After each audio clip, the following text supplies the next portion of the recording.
High student, আমরা DSC পেপারে যে সাজেশানটা দেখেছিলাম সেমিস্টার সেমিস্টার সিক্সের, সেখানে দেখেছিলাম যে 5 মার্কসের জন্য একটা প্রশ্ন ভীষণ ইম্পর্টেন্ট ছিল। সেটা হলো অপটিমাম পপুলেশন। অপটিমাম পপুলেশন মানে হচ্ছে কাম্য জনসংখ্যা। কাম্য জনসংখ্যা সম্পর্কে যা জানো লেখো। তাহলে আমাদেরকে প্রথমে 5 নম্বরের জন্য লিখতে গেলে কাম্য জনসংখ্যা কাকে বলে, বৈশিষ্ট্য, ড্রয়িং, উদাহরণ, এইগুলো সবই আমাদেরকে লিখতে হবে। আমরা যদি প্রথমে আগে ড্রয়িংটার দিকে লক্ষ্য করি তাহলে বুঝতে পারবো যে আমরা হরাইজন্টাল এবং ভার্টিক্যাল দুটো যে অক্ষ নিয়েছি, সেই ভার্টিক্যালের রিসোর্স দেখানো হয়েছে এবং হরাইজন্টাল লাইনে পপুলেশন দেখানো হয়েছে। ভার্টিক্যাল মানে হচ্ছে যেটা লম্বালম্বি দাঁড়িয়ে রয়েছে, সেটাতে রিসোর্স দেখানো হয়েছে, আর অনুভূমিকভাবে যেটা রয়েছে সেখানে পপুলেশন দেখানো হয়েছে। এবং যে কার্ভটা রয়েছে সেই কার্ভের মধ্যে আমরা দেখতে পাচ্ছি একটা যে লাইনটা রয়েছে সেখানে অপটিমাম হলো মিডিল পজিশনে কার্ভের মান, অর্থাৎ এখানে রিসোর্স অ্যান্ড পপুলেশন হচ্ছে দুটো ইকুয়াল। এবং আন্ডার পপুলেশন হলো যেখানে রিসোর্স অনেক বেশি কিন্তু পপুলেশন অনেক কম। আর ওভার পপুলেশন হচ্ছে আন্ডার পপুলেশনের ঠিক বিপরীত, যেখানে পপুলেশন অনেক বেশি কিন্তু রিসোর্স একেবারে নেই বললেই চলে, বা রিসোর্সের মাত্রা অনেক কম। এবার যদি আমরা কাম্য জনসংখ্যার সংজ্ঞাতে আসি, তাহলে অর্থনীতিবিদ অধ্যাপক জিমারম্যানের মতে মানুষ জমির অনুপাতের আদর্শ অবস্থা হলো কাম্য জনসংখ্যা। মানুষ জমির অনুপাতটা কি? মানুষ জমির অনুপাত হলো কোনো দেশের মধ্যে যত আয়তন রয়েছে সেই আয়তনের মধ্যে কোনো দেশের মোট কৃষিযোগ্য যত জমি রয়েছে সেই কৃষিযোগ্য জমির সঙ্গে মোট ওই দেশের জনসংখ্যাকে ভাগ করলে যে ভাগফল পাওয়া যায় বা যে অনুপাতটা পাওয়া যায় তাকে বলা হয় মানুষ জমির অনুপাত। তো কাম্য জনসংখ্যা আমরা তখনই বলবো যখন মানুষ এবং জমির অনুপাত একটা আদর্শ হবে, অর্থাৎ ইকুয়াল হবে।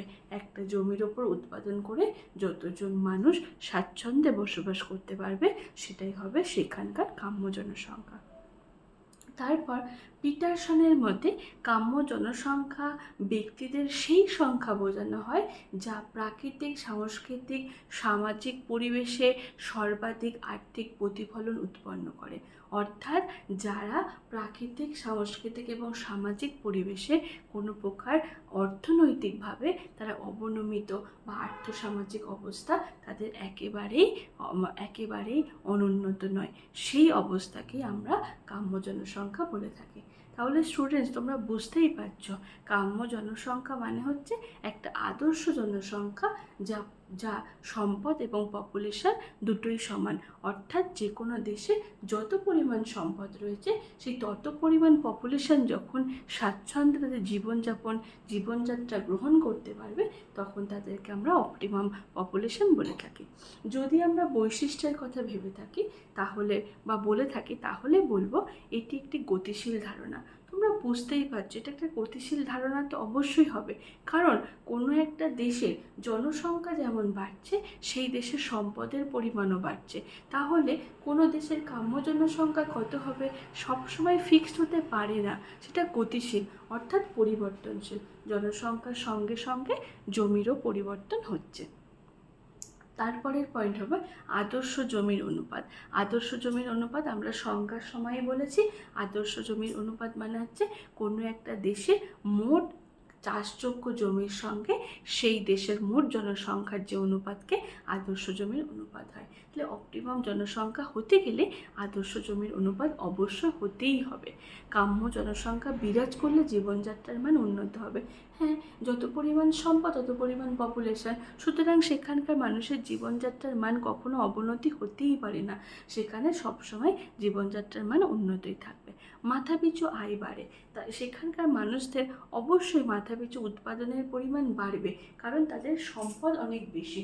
সম্পদের সঙ্গে আমরা সম্পদের সঙ্গে আমরা হচ্ছে সম্পদ যেমন অনেকটা রয়েছে, তেমনি উৎপাদন এখানে অনেক বেশি, কারণ এরা টেকনোলজিক্যালি অনেক বেশি স্ট্রং।